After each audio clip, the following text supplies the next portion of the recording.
સરપંચ તો આજે તાલુકા પંચાયતમાં સામાન્ય સભામાં બજેટને બહાલી આપવામાં આવી અને આગામી ધોરણે કેમ માંડવી તાલુકાનો વિકાસ વેગથી બને એના માટે વિસ્તૃત ચર્ચા કરવામાં આવી। જેમ કે અમારા તાલુકા પંચાયતના સર્વ હોદ્દેદારો અને તાલુકા પંચાયતના સદસ્યશ્રીઓ દ્વારા રોડ જે મંજૂર થયા છે માંડવી તાલુકામાં કે જેમાં ક્યાંક કોઈ ટેકનિકલ હિસાબે વિલંબ થયો છે એવા હિસાબમાં કેમ ઝડપથી આ રોડ રસ્તા ચાલુ કરવામાં આવે।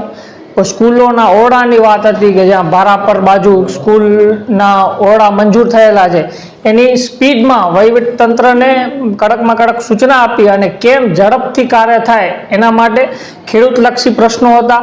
એમ વિવિધ રીતે આ આધાર કાર્ડના કામગીરીને લઈને પ્રશ્નો હતા। એમ દરેક પ્રશ્નોને દરેક તાલુકા પંચાયતના સદસ્યશ્રીઓના પ્રશ્નો સાંભળી અને કેમ વહીવટી પ્રક્રિયા ઝડપથી બને અને કેમ નાનામાં નાના લોકો સુધી અને ગામડાના લોકો સુધી કેમ સરળતા પહોંચે એના માટે અમારે સામાન્ય સભામાં આજે વિસ્તૃત ચર્ચા કરી અને એનો ઉકેલ કરવામાં આવ્યો હતો।